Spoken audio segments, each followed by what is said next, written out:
Con mucho gusto recibimos al filósofo Pablo Romero para hablar de educación. ¿Cómo estás, Pablo? Bienvenido. Bien, bárbaro, bien.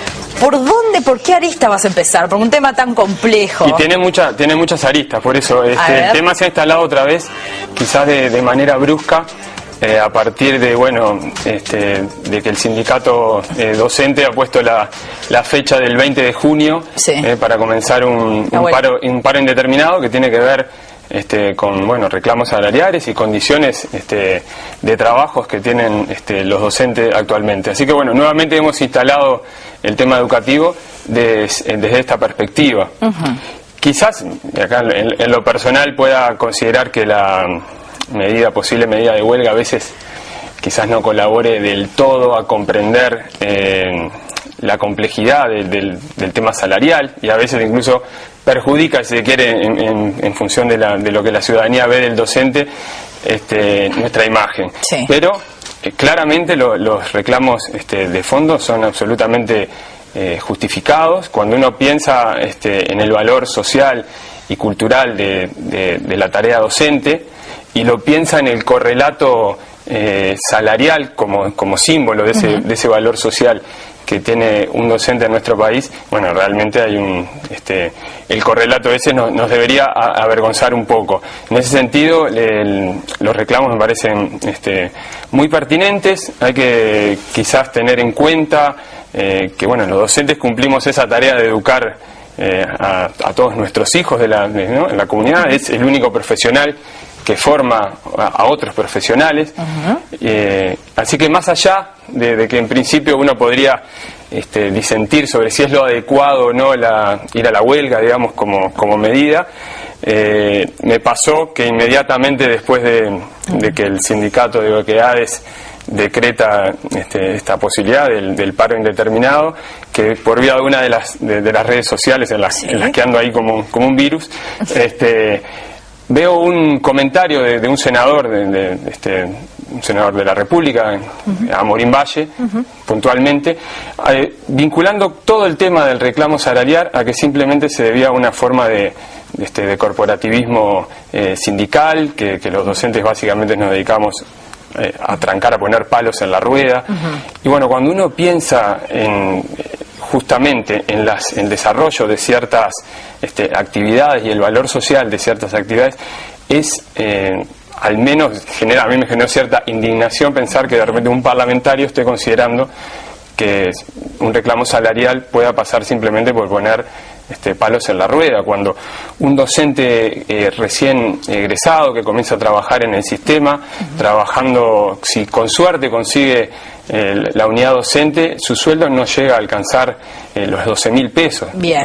Y se me ocurrió buscar, entre otras cosas, información respecto de, por ejemplo, ya que estábamos con el tema de que un parlamentario justo planteaba esta situación, ver cuáles eran algunos de los sueldos o algunos de los gastos, por ejemplo, que se tienen en el Parlamento, donde hace poco hubo, por ejemplo, un llamado para quien servía café, que es una actividad muy noble, está bien, pero su sueldo inicial iba a girar en torno a los 30.000 pesos. Estamos hablando de 2 veces y medio más lo que gana un docente, y esto creo que es muy representativo del lugar finalmente simbólico que se le da a la tarea docente. Yo traje un pequeño gráfico que lo tenemos por ahí. Ahí lo tenemos. Colocar unos segundos.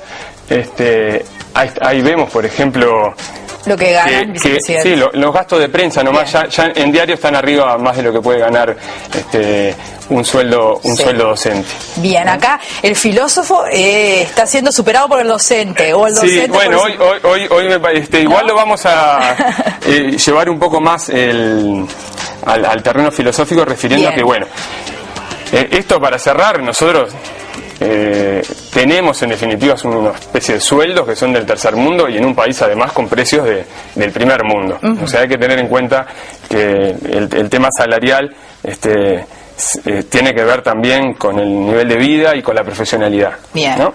Esto por un lado. Luego tenemos que tener en cuenta que nosotros, como habíamos hablado hace un par de columnas atrás, quizás podríamos entrar a esta época primero en una cierta crisis de la autoridad, ¿no? Hay una cierta crisis de los referentes, y el profesor claramente es un referente de sentido dentro de una sociedad.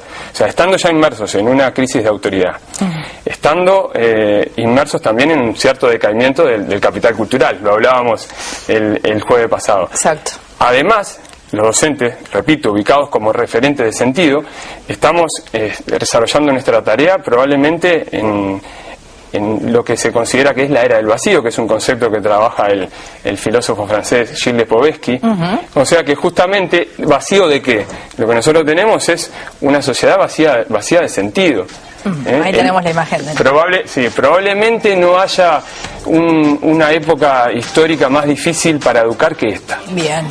Si nosotros consideramos el trayecto histórico de la educación y de la educación pública, de que se instala como tal, yo creo que realmente estamos en un momento de mayor dificultad. Desarrollar la tarea educativa nunca ha sido tan difícil como en estos momentos. A pesar, quiero preguntarte, pasando el tema presupuestal, estás haciendo referencia también a otros aspectos, que esto decías de la diciendo autoridad. Que además que nosotros no estamos muy legitimados, digamos, en ese valor simbólico que tiene el salario, estamos además educando justo en un momento en el que la tarea docente realmente es titánica. Nosotros contamos con un público, digamos, si lo pensáramos en términos si los alumnos fueran eso, no son más que eso, en donde finalmente lo que nosotros tenemos es,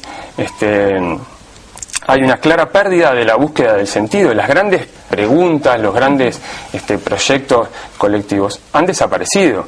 Ha desaparecido el perseguir esos grandes objetivos institucionales, colectivos, individuales, y se ha instalado una cultura de lo inmediato, y lo educativo, si hay algo que no tiene, es un efecto inmediato. Nosotros educamos para construir, en definitiva, en futuro. Bien. Aquello que nosotros de alguna manera instalamos desde la educación en las cabecitas de los alumnos, tienen que ver con algo que son de proyectos de futuro, y nosotros tenemos ya a esta altura no es una novedad, pero un clima de época en el que hay algo que es increíble. La gente puede finalmente vivir sin plantearse grandes objetivos, ni tener un sentido sobre lo que hace. Bien. En donde nosotros estamos trabajando, digamos, en ese marco, en donde la educación realmente remar esa situación es absolutamente complejo en una sociedad del entretenimiento. Nosotros los profesores no parecemos algo en nuestras clases lentas, aburridas, en una sociedad que prioriza la cultura de lo entretenido. Y es muy difícil lidiar en esa situación áulica, porque bueno, tampoco podemos ser especie de animadores de fiestas infantiles. Hay alguna forma de pedagogía que intenta posicionarnos en ese lado. Bien. Pero bueno, deberíamos en principio salir de esa lógica. Yo les había traído un pequeño videíto además que ubicaba que esto de la falta de sentido, de una sociedad de la inmediatez, una cultura del entretenimiento, coincide justamente con una época en la que se han diluido quizás las grandes disputas ideológicas. Yo quería traer un poco al escenario lo que plantea Lipovetsky al respecto. Bueno, lo vemos, a ver qué dice.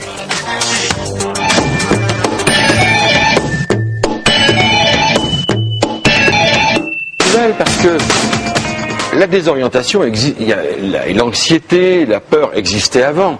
Mais avec les modernes, il y avait un ensemble de discours ou d'utopies qui laissaient croire qu'on allait dans le bon sens, que l'histoire allait dans le bon sens, grâce à la démocratie, grâce à la science, grâce à la technique, grâce au socialisme, et que nous allions résoudre les problèmes. Le problème, c'est qu'aujourd'hui, on n'y croit plus. Le progrès, on dit quel est le progrès? Peut-être qu'il y a le réchauffement climatique, peut-être qu'on ne pourra plus vivre dans certaines parties de la planète. Le socialisme, le communisme n'est plus un système crédible. La révolution, on n'en veut plus.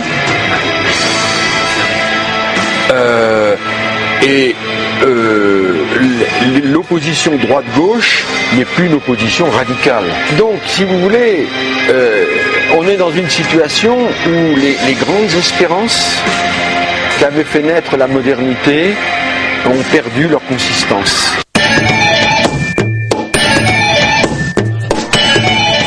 Bien, ahí teníamos entonces un tramo de la opinión de este filósofo francés Lipovetsky, un poco dramático, ¿no?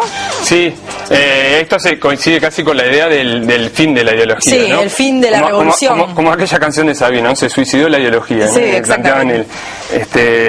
Justamente, y se ha sustituido por una cultura, además de pérdida de ese objetivo. Nosotros, entre el estudiantado, hay una cultura que tiene que ver con eso, incluso con la utilización de las nuevas tecnologías. Exacto. Una cultura del zapping, del hiperlink, ¿no? El tema de modificar, cambiar todo el tiempo, de tener, cuando se utiliza a veces un navegador y tener varias cosas simultáneas, pestañas abiertas a la vez. El tema de la concentración. A mí me pasa mando en un primer curso, en un primer repartido, en un curso de 6º año de filosofía, 5 o 6 carillas. Claro. Y mira, mi pregunta es si era para todo el año ese tipo de carillas. Demasiado, ¿no? Para leer. Claro, o sea, hemos sustituido además por esto el ocio reflexivo, digamos, porque hay una cultura del entretenimiento de los adolescentes, pero creo que en general, incluso los jóvenes y hasta un poco edad más grande, porque en verdad se ha adolescentizado un poco nuestra sociedad.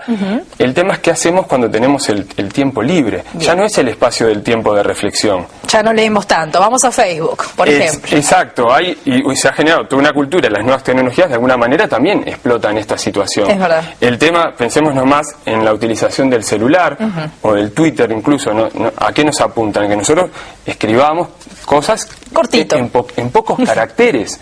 O sea, no, además hay una restricción enorme del lenguaje. Bien. Entonces digo, cuando nosotros nos planteamos desde quizás una formación que tiene que ver con la modernidad, que tiene que ver con la ilustración, y bueno, tenemos profesores hijos de esa tradición intentando educar a los hijos de la posmodernidad. Bien. ¿No? Y ahí hay un choque claramente, por eso digo, justamente en nuestra época la tarea docente quizás sea bastante más difícil de llevar adelante que en otros momentos históricos. ¿La definirías como la más difícil históricamente esta etapa para educar?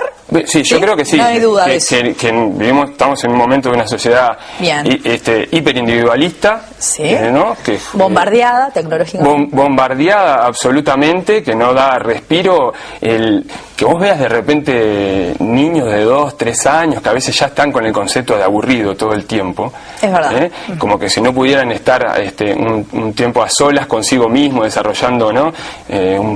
Aunque sea un espacio propio de pensar o de jugar, concentrarse, habla bien de ese bombardeo de estímulos que tiene la época. En ese sentido, lo educativo parece ser algo realmente, insisto, lento y aburrido, y nosotros tenemos que lidiar un poco con ese papel.